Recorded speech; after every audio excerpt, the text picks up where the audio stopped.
There are cars that people just absolutely adore that are on their way up in price as we speak, that if we don't act fast, we're not going to be able to afford for very long. I'm going to talk about 10 of them in this video, specifically why they are going up in value, or at least why I think they're going up in value. And all of these cars are under £20,000. If you want to see the video at under £10,000, hit like, and if it gets 1,000 likes in this video, I'll make that video. Do subscribe if you're new here. Without further ado, let's get into the video.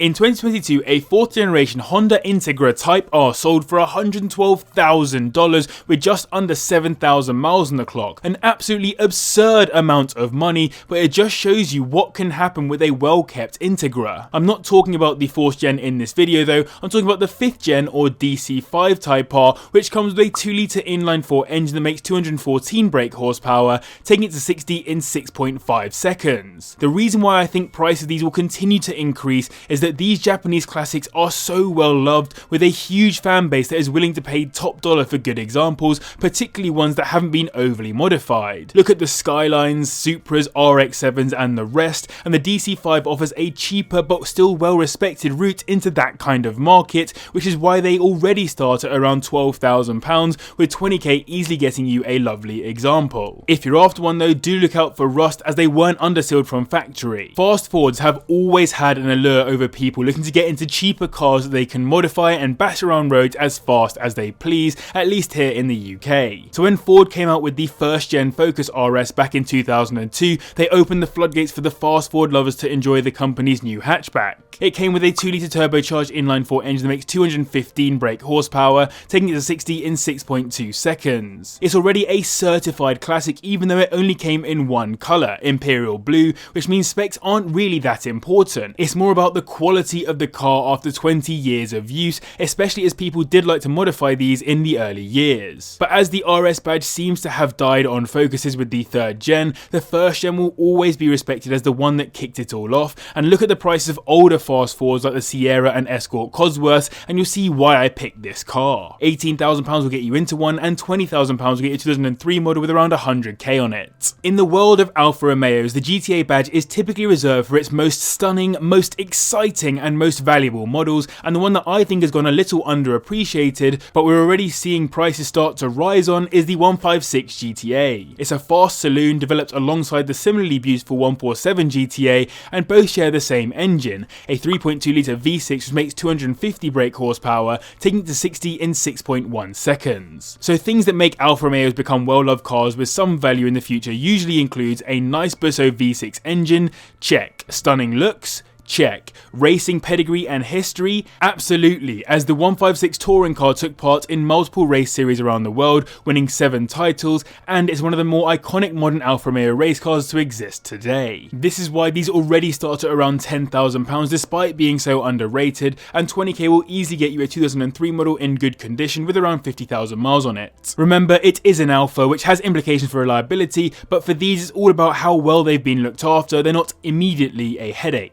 Now this one is a bit of a bet by me, and I might be entirely wrong, but only time will tell. The Peugeot RCZ-R is a lovely looking car both outside and in, and I genuinely think that low mileage cherished examples will be worth a few quid in future. It's an incredibly rare car with only 305 ever brought here to the UK and fewer than 3,100 total produced, which always helps with values. But on top of that, it was the car that proved Peugeot could still make cool cars before their more recent return to form with cars like the 508 PSE. And in the UK, the RCZ shape actually did really well and garnered a significant amount of interest. That's why on UK RCZ-R forums, you've got multiple owners asking whether they should keep mileage low for the sake of benefiting from this car's intrigue. Oh, and by the way, it has a 1.6-litre turbocharged inline-4 that makes 266 brake horsepower with a 0 to 60 of 5.7 seconds, and they're listed anywhere from around the £13,000 mark, with 20 grand getting you a low mileage 2014 model. When I went to the London Classic Car Show a couple of weekends ago, the most most common car there was the E-Type Jag, and that car's immediate successor is the XK8, which you can actually get super cheap. It was designed to be an iteration of that body style, built to more modern specifications. But it's the XKR-S in particular which is a crazily rare car, with just 200 built in total and only 50 right-hand drive models here in the UK. Of course, it's a bit of an if you know, you know car, but prices for the best examples are already up at the £40,000 mark, more than most second-hand F-types. But they do start at £12,000, with 20 grand getting you a nice 2005 model with 50,000 miles on the clock, and for that money you're getting a 4.2 litre supercharged V8 engine that makes 400 brake horsepower, taking it to 60 in 5.2 seconds. It only came in 4 colours of blacks, blues and greys, and has additional unique styling features like the split rim BBS alloys, the angrier overall aesthetics and lower ride height, and genuinely I think it's beautiful. A quick reminder, 1,000 likes, I'll make the same video again at half the price, so at £10,000 instead. And what car do you wish you had bought before it went mental in price? A car that genuinely was affordable to you at some time that is now entirely unaffordable. For me, that was the Subaru Impreza P1. What a car. Way out my price range now. I'm not sure I need to say much about why this car is going up in value, but the Mitsubishi Lancer Evo 8 is a great bet if you're looking for something that will be worth a few quid in future. It's actually surprising that there are a few available at under £20,000, relatively high mileage, and likely modified in one way or another. Everyone talks about Evos versus Imprezas. I love both, but Evos definitely hold the status when it comes to value. Over the past 20 years, their values have blown up when compared to Imprezas, and the Evo 8 is a happy medium for me, taking styling cues from the older Evos or having a bit more up-to-date features, making it a bit more usable daily. You're getting a 2-litre turbocharged inline-4 which makes 276 brake horsepower, though there are multiple power options available, and 0 to 60 will take 5.1 seconds. The Evo's values benefit from having incredible rallying pedigree, with Tommy Mäkinen taking it to 4 World Rally Championships, and the same thing that benefits the DC5 mentioned earlier, the love for cheaper Japanese weapons which challenge supercars of their era for a fraction of the cost. Considering Porsche almost went under in the 1990s, it's amazing how revitalised the brand is today, with the values of new cars holding very well anyway, and older cars' values increasing steadily over time. The 996 Carrera 4S is one of those cars which I think people are starting to cotton onto as an appreciating classic, which also has a fair bit of daily ability, especially with a PCCM upgrade. It came with a 3.6 litre flat 6 engine which makes 320 brake horsepower, taking it to 60 in 4.9 seconds, and visually it's one of the nicest 996 cars available in my opinion, with those wider arches front and rear, and that telltale classic light bar across the back. It's arguably the most exotic looking Porsche you can buy for under £20,000, with prices starting at £19,000 and 20k getting you a 2002 model with 100k on the clock. This is a car I have genuinely been considering as one to buy this year, and I'd love to hear your thoughts. Let me know in the comments if you think it's a good idea to get one of these to restore for YouTube content. But another car that I have also really wanted for a long time, but prices have very much gone above where I would have liked, is the Z4M Coupe, and those price hikes don't look to be stopping anytime soon. The Z3M Coupe, sometimes called the clown shoe car, is already worth a small fortune, and the Z4M Coupe, though maybe a bit less iconic in its looks, is going the same way. It was pretty slept on around 5 years ago, prices sitting at around the 10k mark, sometimes even less, but now you'll need at least £17,000 to get into one, with £20,000 getting you a 2007 model with around 80,000 miles on it. These look particularly special with CSL or at least replica alloys on them, and that engine comes out of the M3, a 3.2 litre inline 6 which puts out 338 brake horsepower, taking it to 60 in 4.8 seconds. I honestly think it's one of the best looking modern BMWs, and multiple design awards agree. The muscly lower part of the car matched with the fastback coupe design and the massive bonnet to house that M3 engine all just works so well. I hate to double up on a brand, but I think both cars are worth this list. The BMW M5 takes second as it's a proper modern classic,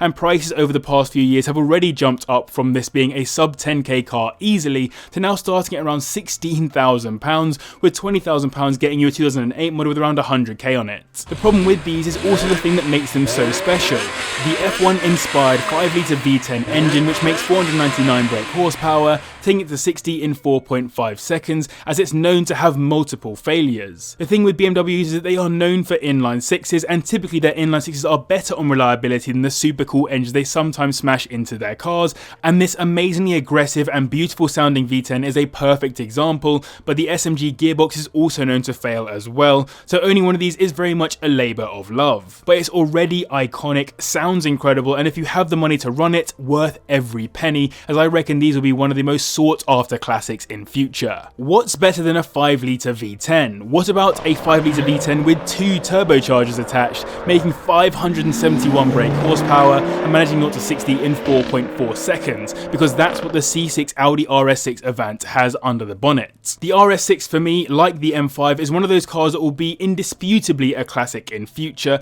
and values will only continue to rise. The Avant in particular is the car everyone thinks of when they think of an RS6, which led it to become for a time the most popular car on Instagram. Our generation of car lovers adores the RS6 on the whole, and like the Audi RS2 before it, I think basically every gen will have its own place as a special car in future. They start at around £18,000, which is already way more than they used to be, and £20,000 will get you a 2009 model with around 100k on the clock. So I hope you guys enjoyed this video. If you did, remember to hit the like button and subscribe as well if you're new here. Massive thanks to the patrons for their support, and to you guys as well for watching. But if you want to watch another video on some pretty cool classic cars instead, do click up here and subscribe as well down here.